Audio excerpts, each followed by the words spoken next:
Hoy vamos a tocar este tema de activación conductual. Mi nombre es Alison Santibáñez, soy psicóloga clínica.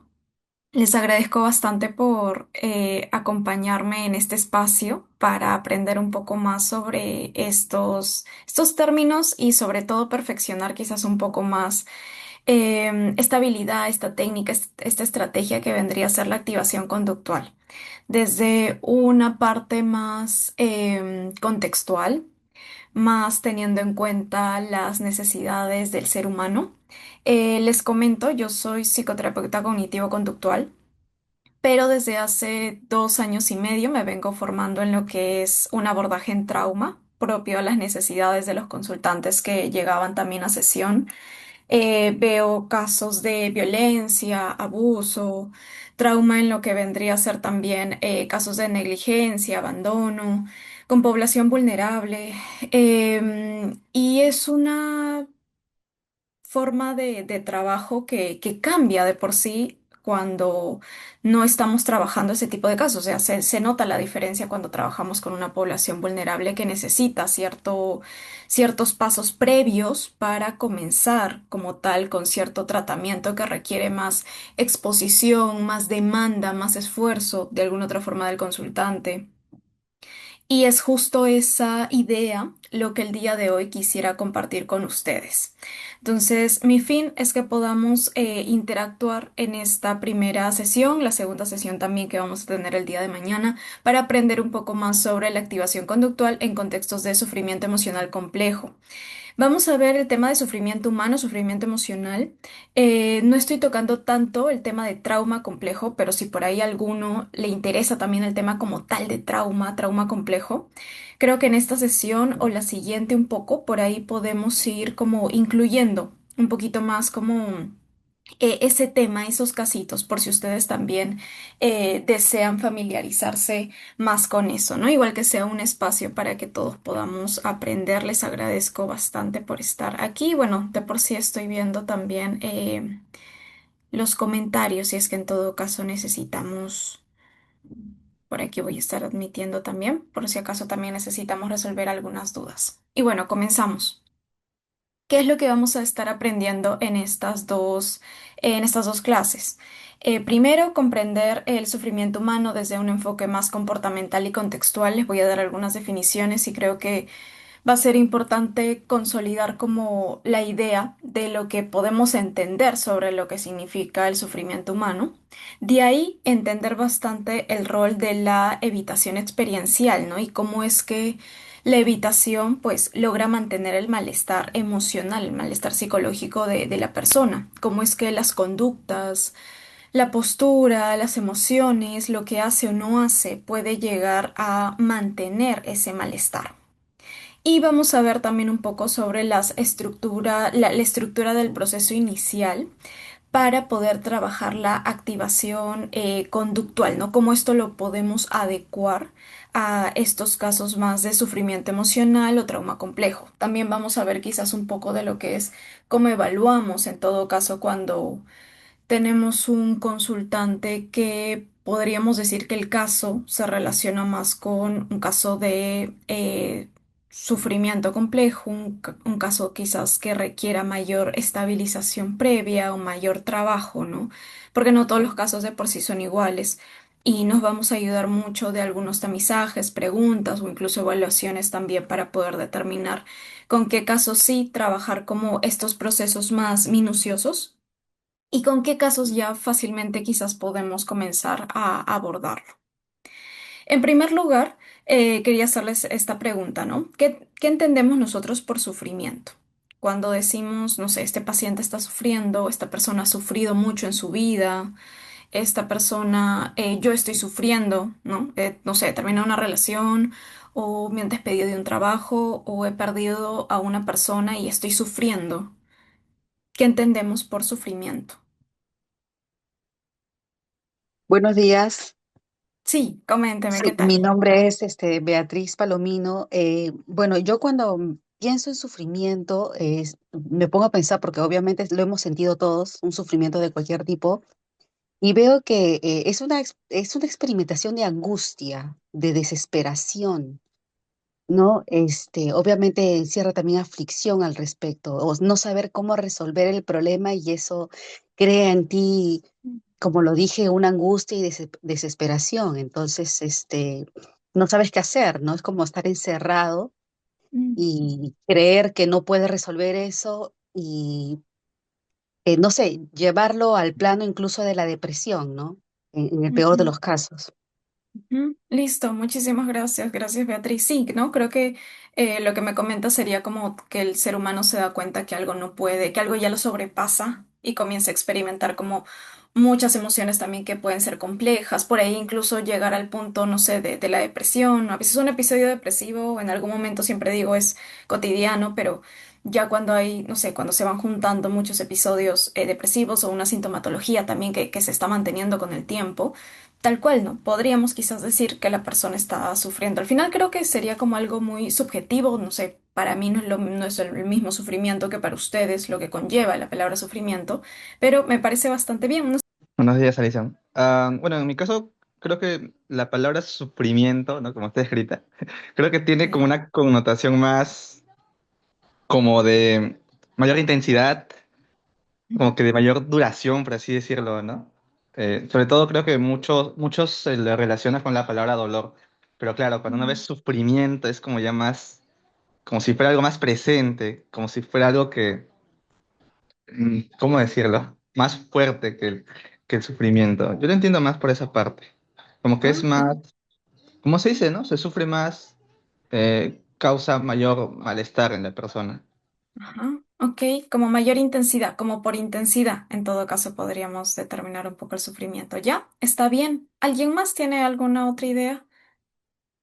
Buenos días. Sí, Quizá puede ¿qué ser tal? también un estado de persistencia, por ejemplo, una constancia, por ejemplo, se puede confundir como mencionan, ¿no? Con el dolor, pero quizá el sufrimiento es ese espacio en la que puede estar constantemente y quizá la persona no sepa cómo manejarlo o no sepa cómo salir de ese espacio. Entonces creo que la desesperación al no saber qué hacer o cómo manejarlo quizá puede entrar en ese estado de desesperación. Ok, listo, muy bien. Complementemos un poquito más esa idea, porque al final ahorita lo vamos a entender desde un lado más contextual comportamental, algo más como fuera de la persona también, ¿no? No solamente algo que creo que por ahí han mencionado bastante es no sé, mayor dolor, como hacia la intensidad, angustia, desesperación, le sobrepasa a la persona, ¿no? Que el ser humano no puede afrontar esta situación, entonces ahí es donde quizás, por ejemplo, comienza a sufrir, especialmente si, como dice por ahí la compañera, persiste un poco, ok, va bastante bien, pero eso solamente nos hace ver cómo esta parte emocional y esta parte de los síntomas, allá, el ser humano, la persona. Entonces, hagamos que se sienta, no sé, como ya no tan angustiado, regulemos esa angustia o hay que darle estrategias para que ya sepa manejar mejor la situación y no se estrese tanto, por ejemplo, o qué podemos hacer para que no sea tan intenso, ¿no? Si me señala que quizás este malestar que está sintiendo con respecto a la pérdida de su mejor amigo es del 1 al 10, ¿qué podemos hacer para que baje, ¿no? A un 5 quizás ya no estaría, por ejemplo, sufriendo. Y nos podemos quedar en esa idea y a veces es justo por el lado en donde nos quedamos cortos en el abordaje. ¿Por qué? ¿Qué es lo que nosotros vemos desde las terapias contextuales?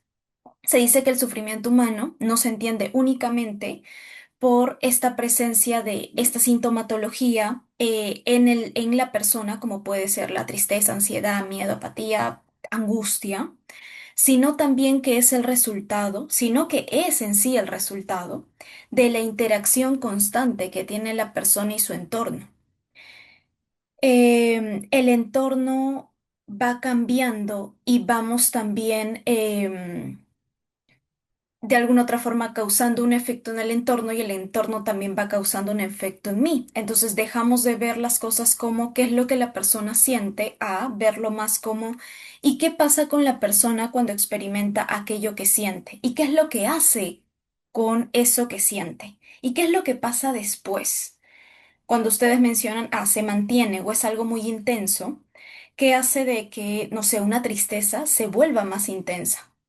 Únicamente que la persona no tenga recursos para afrontar algo. ¿Y cómo es eso que está afrontando? Ok, que la persona, no sé, no resista mucho una crítica, ok, pero cómo esta crítica está invadiendo en la persona y cómo esta persona se está familiarizando con esta crítica. Y esa interrelación, se podría decir, o ese contacto constante que puede hacer, no sé, la persona con la crítica que siente en el trabajo y la crítica con la persona, se podría decir, ¿no? Y de por sí, por ahí que un compañero mencionó el dolor no es igual que el sufrimiento. ¿Han escuchado esa frase de el dolor es inevitable, el sufrimiento es opcional? Es muy real, es muy real. El dolor es inevitable. El dolor es una parte esencial, básica, normal, cotidiana, por lo cual todo ser humano pasa. Es inevitable. Y es una experiencia que nadie se libra, nadie nos libra, ninguno de nosotros nos libramos de sentir dolor. El punto está que el sufrimiento ya aparece cuando se van desarrollando también ciertas respuestas y cierta combinación entre la interacción de la persona y su ambiente. Por eso menciono cómo la persona se siente triste por una noticia. Es evaluar cómo esa tristeza se va moviendo en base a lo que la persona hace y cómo también se va relacionando con su entorno.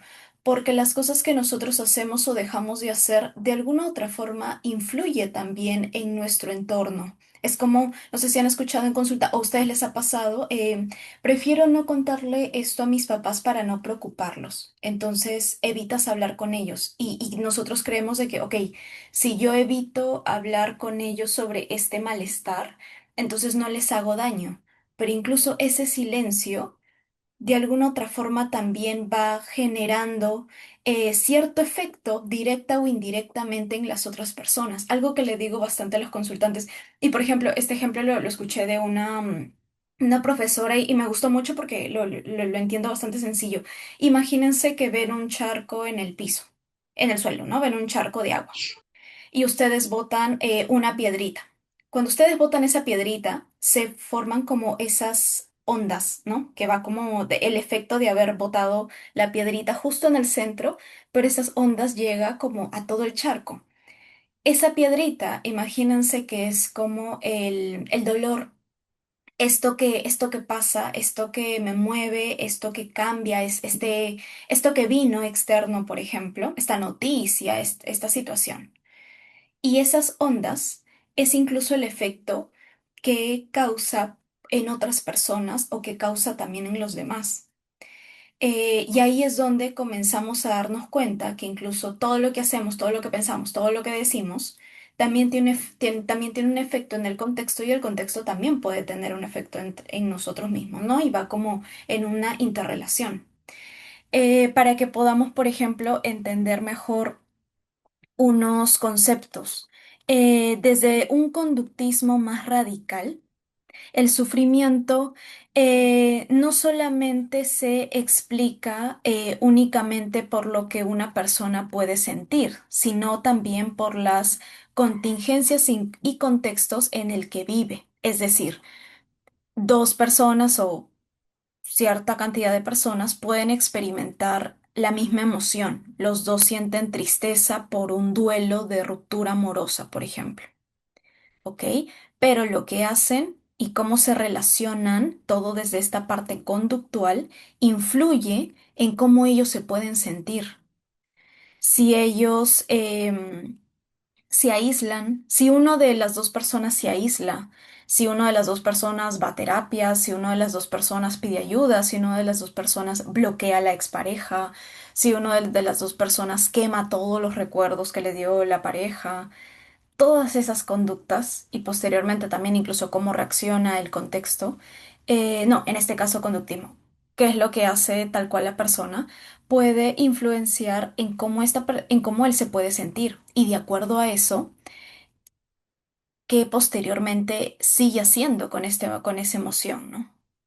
Desde ACT nos explica que el sufrimiento humano es inevitable y que muchas veces el ser humano busca controlar eso. Y ahí es donde viene el sufrimiento. Porque no quiero pensar esto que estoy pensando. No sé si en algún momento les ha pasado. Es como, no quiero pensar de esta forma porque sé que no me ayuda. Pero a veces no te duele el pensamiento, sino que estás intentando dejar de pensar de la forma en la que estás pensando. Incluso te sientes mal por pensar de esa manera. El ser humano busca eliminar el malestar, busca eliminar el sufrimiento y se encuentra en un círculo que no tiene salida. Porque como no es algo que puedes realmente hacerlo, te frustras, te sientes mal, nos estancamos, comienzo a hacer conductas autodestructivas, por ejemplo, ¿no? Hacia mí, me aíslo, comienzo a tener otro tipo de respuestas. El ser humano coloca todas sus fuerzas por impedir sentir determinadas emociones, pero al final, ¿qué es lo que encuentra? Una sensación mucho más pesada con la que quiero cargar. Si yo pienso, no sé, mal de una compañera, uy, no, yo no quiero pensar así porque no, no sé, yo soy una buena persona, no quiero que nadie piense que yo pienso de esa manera. Me centro mucho, por ejemplo, en eso, en que no me gusta cómo estoy pensando, no me gusta no sé, mi manera de expresarme y em, me siento mal por eso, me frustro por la manera en la que estoy pensando, incluso siento que eso puede cambiar un poco la forma en la cual en la cual creo que tengo un concepto, ¿no? Puedo yo tener un concepto de mí mismo y darme cuenta que pienso de esa manera, puede que cambie el concepto que tenía sobre mí misma. Yo creía que era una buena persona y ahora resulta que quizás no, porque estoy pensando de esta manera. Y ahí es donde nos explica el ser humano por evitar también sentir cierto malestar, cierto sufrimiento, se queda en ese sufrimiento, puede crecer, incluso al punto en donde nos fusionamos, no sé si han escuchado, ¿no? De fusión cognitiva, nos fusionamos con esos pensamientos, nos fusionamos con eso que está pasando, ¿no? Con esa historia. Desde trauma complejo, y aquí hago bastante mención a lo que por ahí mencionaron sobre todo las dos compañeras, la primera compañera Beatriz, si no me equivoco, que es el tema de cuando al ser humano le sobrepasan algunas vivencias, ¿no? Algunas cosas, cuando ya no puede abordar quizás algunas problemáticas. Desde el trauma complejo, sobre todo desde Judith Herman, que ella nos habla sobre trauma complejo y sufrimiento humano. Ella nos dice que el sufrimiento traumático aparece cuando una experiencia supera la capacidad de integración de la persona o supera la capacidad de resolución de la persona. Por ejemplo, un caso de violencia, un caso de abuso, un caso de hostigamiento, un caso de bullying o algunos casos que en algún momento hayan sido pesados y me sobrepasa, o sea, no logro resolverlo o no logro hacerlo frente. Ahí es donde entra este sufrimiento traumático. El ser humano no cuenta con las habilidades las habilidades, competencias para poder hacerle frente a una situación y lo termina hundiendo, lo termina dañando. Por ello, eh, ahí dice, muchas conductas problemáticas pueden entenderse como intento de adaptación o supervivencia. Como el ser humano no tiene los recursos necesarios para poder superar esa vivencia, para poder superar esas experiencias, ese obstáculo tan grande, comienza a adaptarse realizando ciertas conductas que pueden ser problemáticas. Por ejemplo, si bien es cierto, ahorita les doy un ejemplo como un poquito al extremo. ¿Ustedes han visto películas o casos en donde hablan de secuestro, pero secuestro, no sé, secuestran a la persona por años, por meses, y la víctima intenta hacer de todo para sobrevivir a ello? O sea, se da cuenta que no puede salir. Y si tú te das cuenta que no puedes salir de esa situación, nadie viene a rescatarte, no hay salida, estás tú encerrada y viene la persona y puede hacerte daño. Por ejemplo, ¿qué es lo que sale quizás, o qué es lo que habremos visto en televisión, o qué es lo que habremos visto en películas? A veces la víctima toma una posición como de ceder, de convencerlo a la persona de ya, ok, yo sí estoy contigo, tú me tienes aquí, no me voy a ir, ¿no? E intento hacer las cosas como para que todo esté bien, propio de la supervivencia. O también pueden llegar a tener otro tipo de conductas, por ejemplo.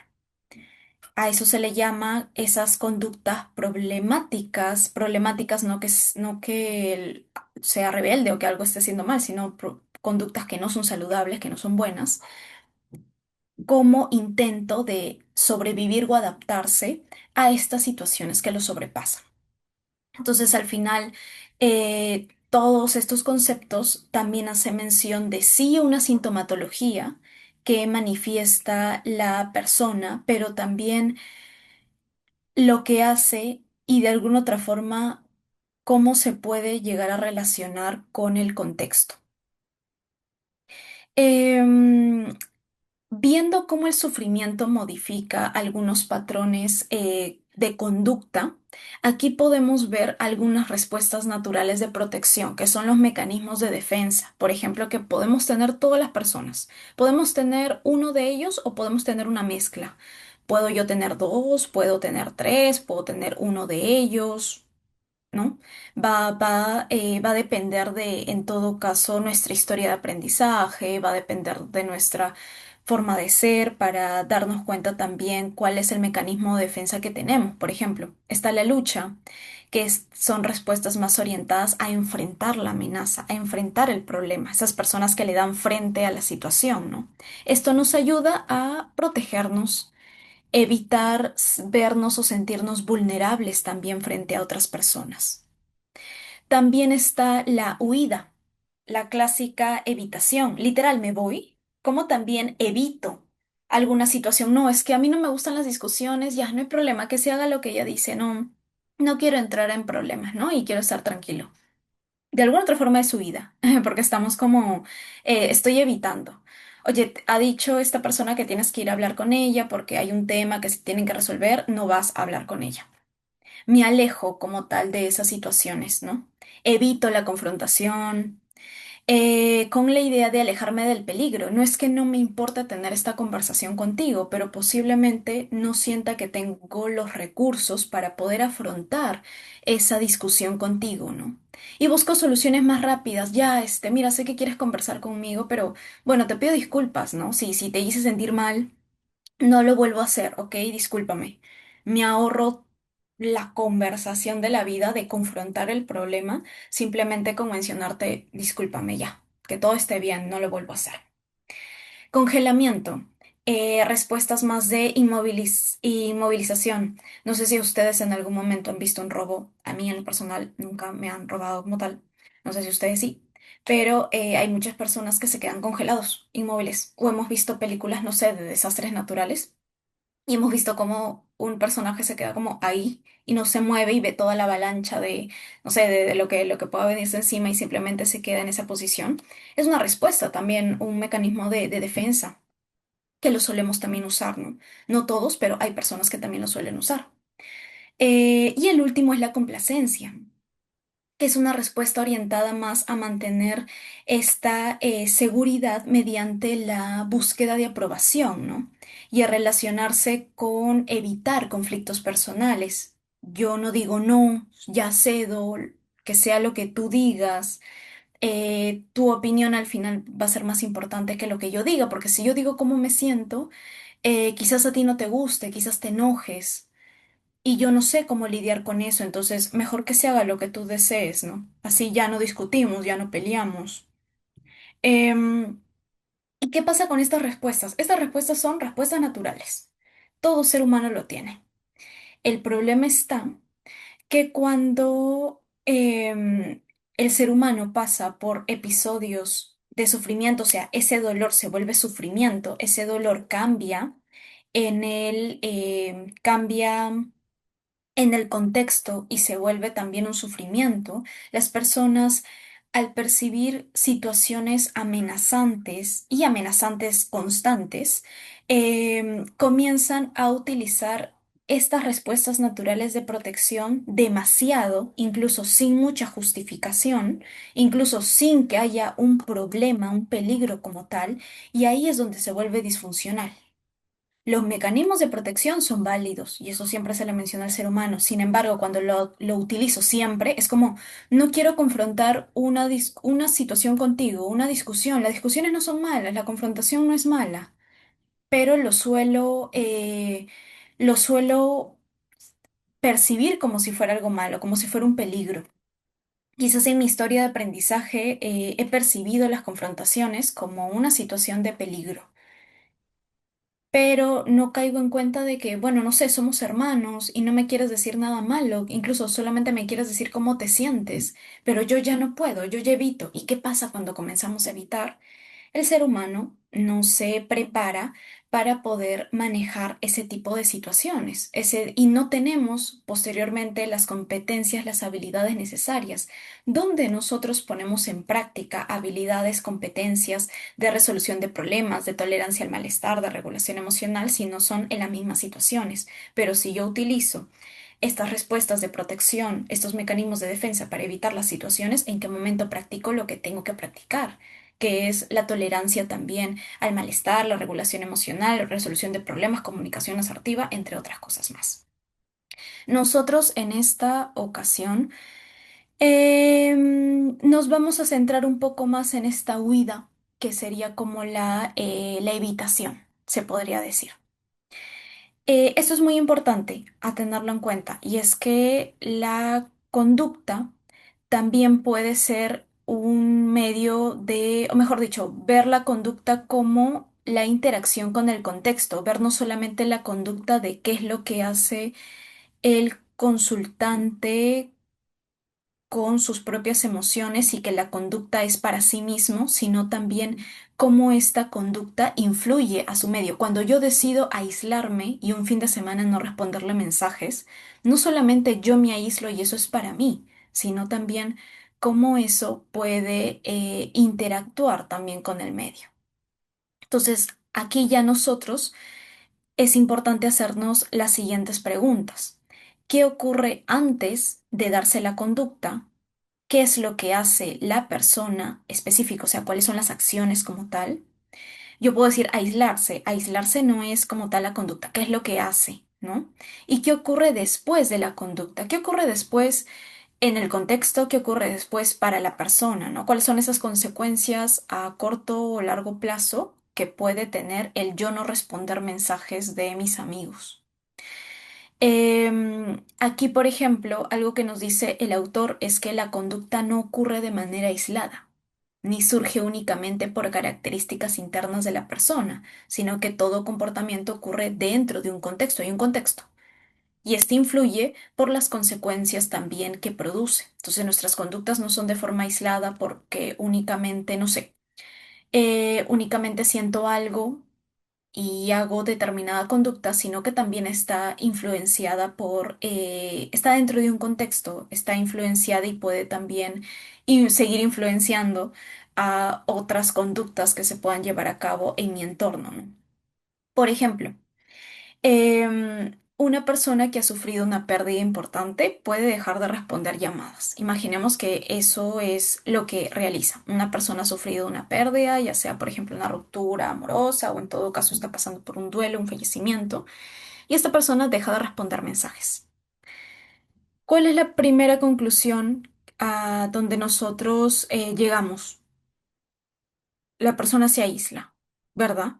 Es como tienes un amigo y te dice, yo no sé, ya no quiero saber nada de nadie y yo no contesto los mensajes. Ay, te estás aislando.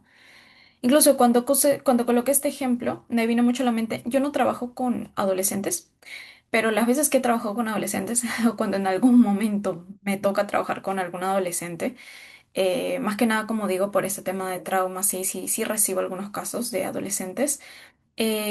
Los padres mencionan, ella se aísla, ella no quiere hablar, ella se encierra en su habitación, él para todo el día en su celular. él se queda callado. Entonces, no está mal esa primera conclusión, ojo, porque aquí sí la persona se está aislando. Entonces, no está mal, pero me refiero a, yo no trabajo únicamente con esto. ¿Qué puedo hacer con esto? Hacemos activación conductual y hacemos que la persona no se aísle, ¿ok? Pero no me pongo a pensar también en esto. ¿Qué ocurrió antes de que la persona dejara de responder llamadas? O sea, la persona no deja de responder llamadas porque, en fin, algo pasó. ¿Qué hace exactamente la persona? ¿A qué me refiero con deja de responder llamadas, ¿no? ¿Cuál es la conducta? ¿Y qué ocurre después? ¿Qué ocurre después con la persona?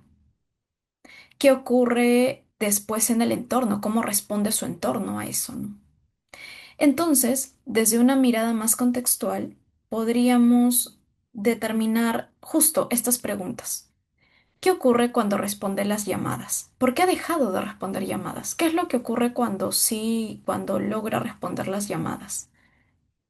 ¿Qué emociones aparecen? ¿Qué logra evitar cuando no responde? ¿Por qué no responde las llamadas? No, es que quizás no quiero hablar con nadie. No quiero hablar con nadie, quiero estar sola en mi cuarto, hacer mis cosas, ¿ok? ¿Y qué quizás es lo que estamos evitando? ¿Qué pasaría si respondes la llamada? Ah, ya, ok. Es que si respondo la llamada, me van a preguntar cómo estoy. Y yo no quiero. ¿No quieres decirles cómo estás? ¿O no quieres quizás, como a veces les digo a algunos consultantes, asimilar realmente la idea de cómo estás? Porque a veces cuando le digo a un tercero cómo estoy, si estoy mal, si no he comido, si no he dormido, también eso puede incluso generar en mí mayor vulnerabilidad. No me voy a sentir bien al decirte que estoy mal. Y ahí me doy cuenta, posiblemente, qué es lo que realmente estoy evitando. ¿Estoy evitando a la amiga? ¿O puede que esté evitando algo más? Puede que esté evitando a la amiga, pero incluso ahí habría algo más que estaríamos evitando, ¿no? ¿Qué emociones aparecen? ¿Cuáles son las emociones que aparecen cuando yo respondo las llamadas? ¿Tengo vergüenza? ¿Tengo angustia? ¿Tengo miedo? ¿Qué ocurre cuando respondo las llamadas? ¿Qué pasa? ¿Qué recibo? ¿Qué comentarios recibo? ¿Qué preguntas recibo? ¿Y qué logro evitar cuando no respondo, ¿no? Por ejemplo, tenía un consultante adolescente que su papá era psicólogo, psicólogo infantil también, o sea, psicólogo también que trabaja con niños. Y, y él me decía, y el adolescente me decía que no quería tener conversaciones con su papá cuando él quizás hacía algo malo, porque venía el sermón.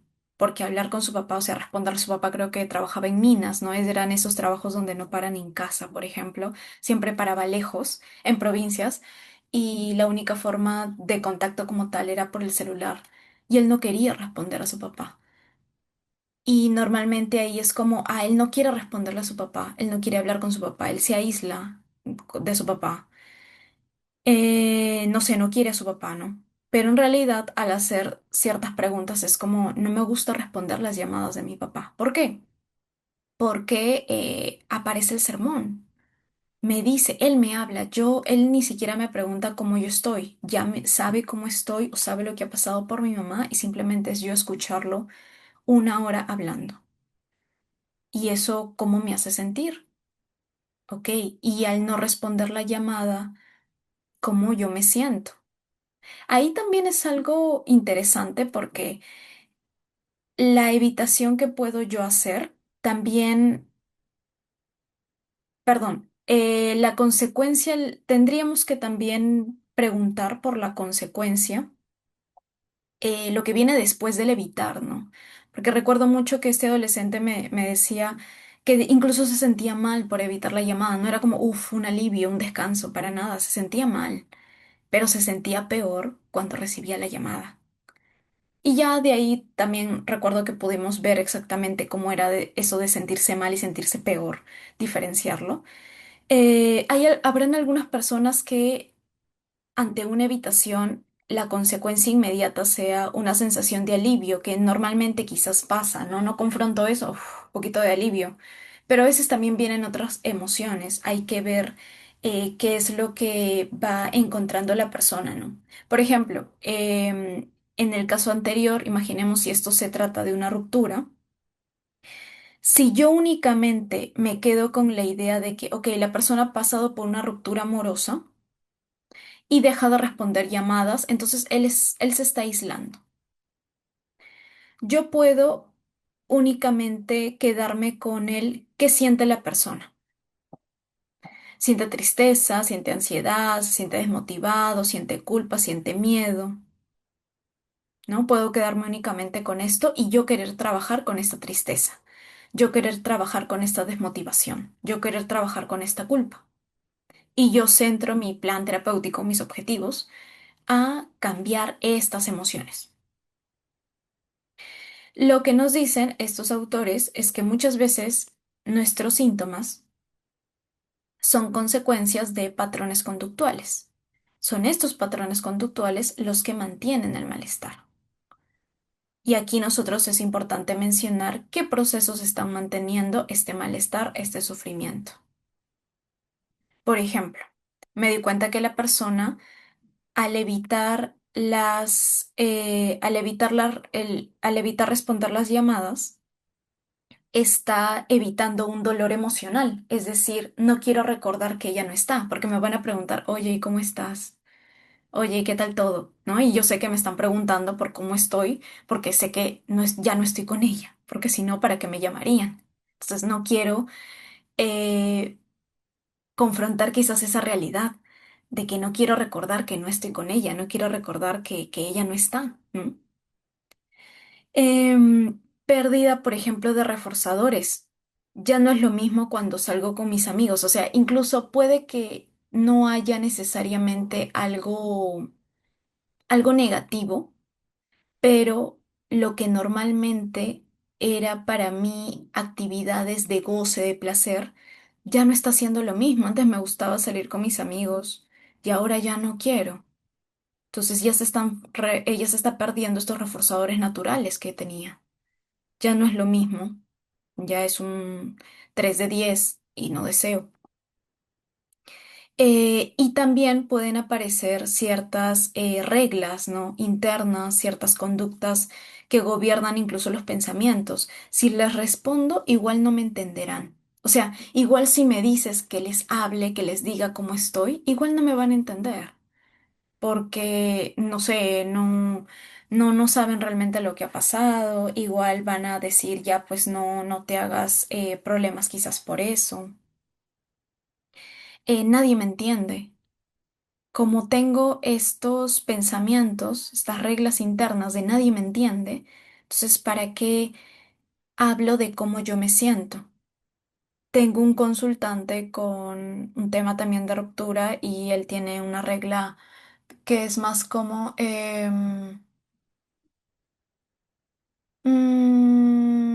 ¿para qué contar los problemas si todo está mal? Algo así. Entonces, ¿no? Un problema obviamente no es algo bueno, es algo malo, pero ¿para qué contar si todo está mal? O lo que quizás por ahí hemos escuchado, ¿no? Tus problemas a nadie le importa, o sea, cada uno está viendo por sí mismo. Entonces, ¿para qué vas a contar tus problemas si no son importantes para las personas? Las personas tienen cosas que hacer. Y pueden ser que esas creencias, ¿ok? Estas reglas internas, pueden reforzar y mantener también este sufrimiento. Ojo, la persona no se siente únicamente mal por este tema de responder llamadas, ¿no? Pero, ¿qué también puede pasar a corto plazo? ¿Qué está pasando a corto plazo y qué puede pasar también a largo plazo cuando esto se mantiene? Ahorita es no responder llamadas. ¿Qué pasa después? Se aísla totalmente, ya no sale.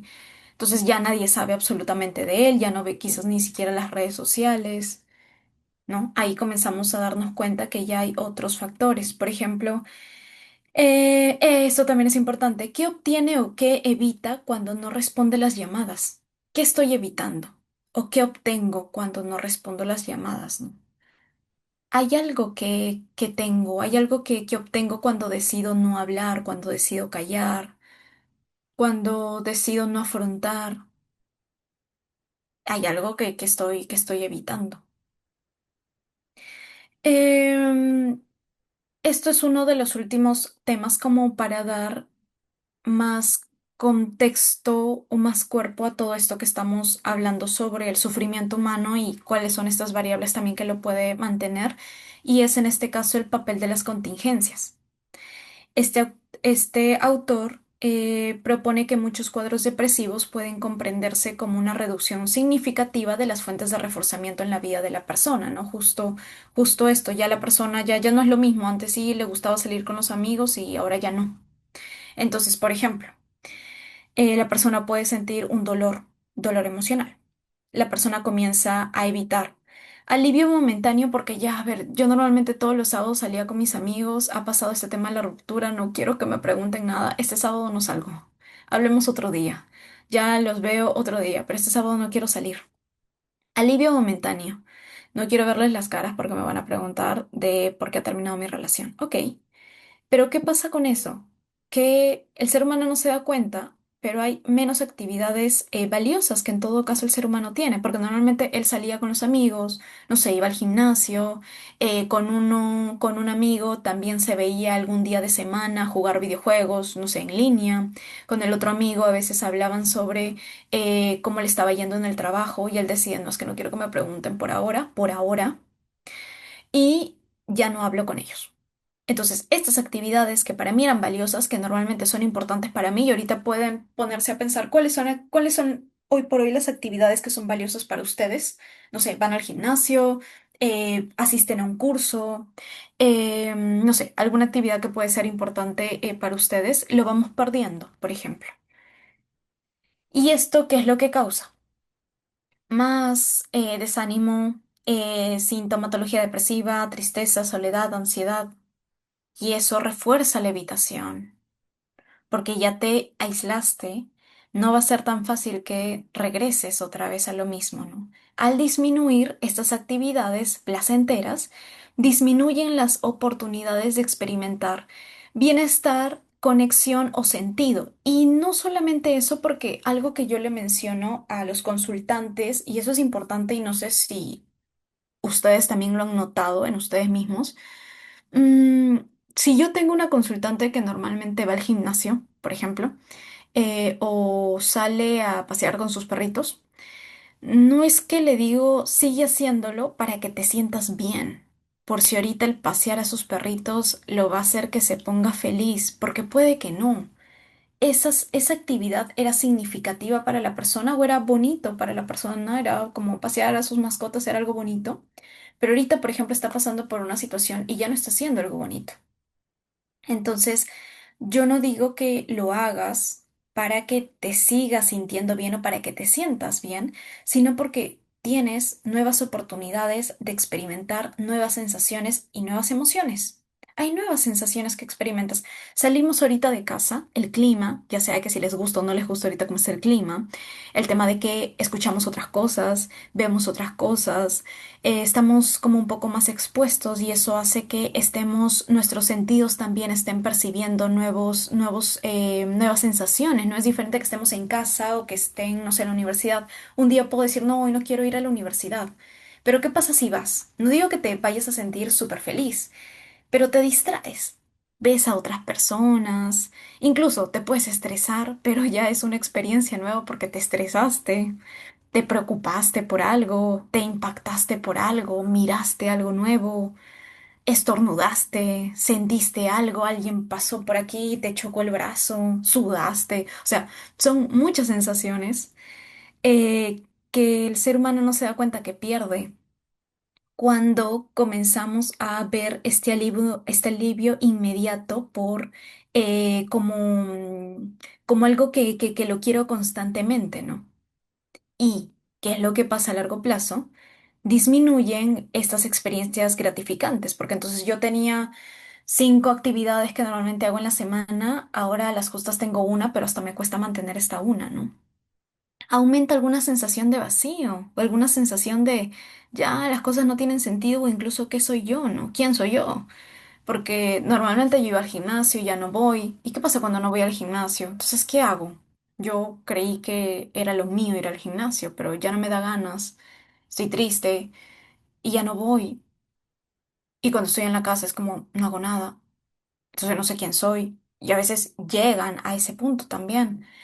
Se refuerza muchísimo más el aislamiento, porque entonces no voy al gimnasio, pues ¿para qué voy a hacer otras actividades más? Requiere de cierto esfuerzo que quizás ahorita no lo quiero hacer o no me siento capaz de hacerlo, ¿no?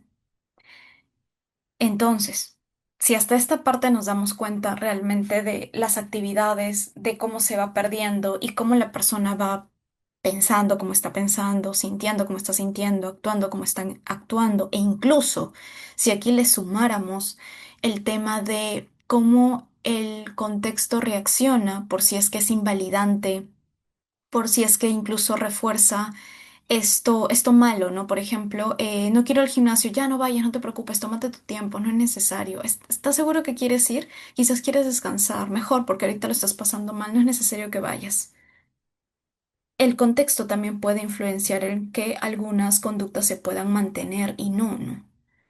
Y ahí es donde entra la pregunta. Ahora, ¿realmente la tristeza sigue siendo el problema de esta persona? Únicamente la tristeza que puede sentir sigue siendo el problema, o también hay algo que está manteniendo el sufrimiento, que también es un poco más a nivel conductual, más al nivel cognitivo, y no únicamente centrándome en es que él está triste o él siente culpa, ¿no? Sino que ya llegan a ver pues otros procesos más. No sé si hasta esta parte ¿tienen algún comentario? ¿Se entiende sobre todo? Porque me gusta mucho cuando nos damos cuenta de esto que les menciono. Cuando las actividades disminuyen, también las oportunidades de experimentar nuevas sensaciones también disminuye. Y sensaciones en general, en general, en general, en general. No solamente hacia lo bueno, ¿no? Si al final buscamos que el ser humano experimente, ¿no? Nuevas situaciones. No lo hacemos únicamente para que se sienta bien, no es mi fin como esto de bien o feliz, sino que puede experimentar con nuevas sensaciones. Hay una conexión también interna que hace el ser humano e incluso externa también con su propio ambiente, ¿no? No sé si hasta esta parte tienen alguna consulta para ir terminando como esta primera parte de la clase, de la exposición. Todo claro, también pueden ponerlo como con la manito así. Sí, genial. Muchísimas gracias. Igual si la siguiente sesión también quieren como saber un poco más con el tema de trauma complejo. Trauma complejo aquí tendríamos que agregarle más variantes todavía, porque ya el trauma complejo rompe la primera necesidad básica emocional que tiene el ser humano, que es el sentido de seguridad. Te das cuenta que no estás seguro en ningún lado. Te das cuenta que nada te asegura nada, porque vino alguien que te hizo daño, porque pasó algo que te destruyó, y reparar esa seguridad es complicado. Entonces hay un proceso incluso mucho más a detalle que se tiene que hacer. La siguiente sesión, que es la otra, que es mañana, vamos a hablar un poco sobre, ok, podemos entender, de ahí vamos a pasar a lo que es la activación conductual, pero podemos entender lo que es activación conductual, pero hay un proceso como más antes también que se tiene que hacer, ¿no? Algo chiquito para dejarlo aquí como listo. La activación conductual es un proceso estructurado y con objetivos flexibles y medibles. Flexibles porque al final se adecua de acuerdo a cada paciente, y medible porque realmente lo podemos medir. De esta forma como realmente mido el avance que está haciendo la persona, ¿no? Comprende las fuentes ambientales de la depresión. No, ahorita no vamos a hablar únicamente de depresión, pero se entiende que la activación conductual vino de la idea de querer trabajar lo que es la depresión, y localiza las conductas que mantienen el malestar. Ayuda a identificar cuáles son estas conductas que mantiene el malestar. ¿Ok? La activación conductual. Y no solamente eso, sino que también se puede centrar en lo que vendría a ser lo que priva la activación. O sea, ¿qué hace que la persona no se mueva? Ah, es que está huyendo, es que evita. Ok, la activación conductual trabaja en esta evitación, trabaja en esta huida. Entonces, ¿cómo funciona? Promoviendo la reexperimentación de funciones de placer significativo. de recompensas por medio de activaciones de determinadas acciones que permitan recuperar los reforzadores y al mismo tiempo extinguir la evitación. ¿A qué me refiero con funciones de placer significativo? A que los objetivos que vayamos a colocar tiene que ser significativo para la persona, especialmente si estamos hablando de sufrimiento. em, Sí, especialmente si estamos hablando de sufrimiento, porque no es cualquier actividad, no es ve a un taller de pintura, porque para la persona puede que no sea significativo un taller de pintura. Entonces, no es por ese lado, tiene que ser algo significativo de recompensa. ¿Por medio de qué? Del moverse, de la activación, de determinadas acciones. ¿Para qué? Para poder recuperar estos reforzadores naturales. Y al mismo tiempo, ¿qué hago? Extingo la evitación, rompo con la evitación. Entonces, un cuadro sencillo es para comprender un poco más cómo es que funciona la, el proceso de activación conductual. La siguiente sesión vamos a ver un poco más sobre eso. Aquí les tengo 5 principios, pero les voy a compartir también un documento donde van a poder encontrar los principios completos. Entonces, eso, a ver un ratito, quiero ver por acá, allá. Sí, bueno, voy a compartir todo esto, no sé si el día de hoy o el día de mañana, después de la clase, y ya ahí lo van a poder tener para que también lo puedan ir revisando, ¿no? Eso sería todo por mi parte. El día de mañana nos estamos viendo a la misma hora, a las 10, para poder repasar un poco de lo que es la activación conductual, qué ajustes se necesitan hacer cuando hablamos de casos de mayor complejidad en cuanto a sufrimiento, qué evaluación previa se podría decir tipo tamizaje podemos hacer para determinar que sí estamos trabajando con este tipo de casos y sobre todo tener en cuenta estos pequeños ajustes. Vamos a hablar también del tema de la estabilización, no desde un abordaje tan en trauma como consultantes tal cual que han vivido situaciones traumáticas, pero sí una como este primer objetivo de estabilizar al consultante para prepararlo para esta activación conductual también. Entonces, todo eso vamos a estar viendo la sesión de mañana, pero desde ya les agradezco mucho por su participación.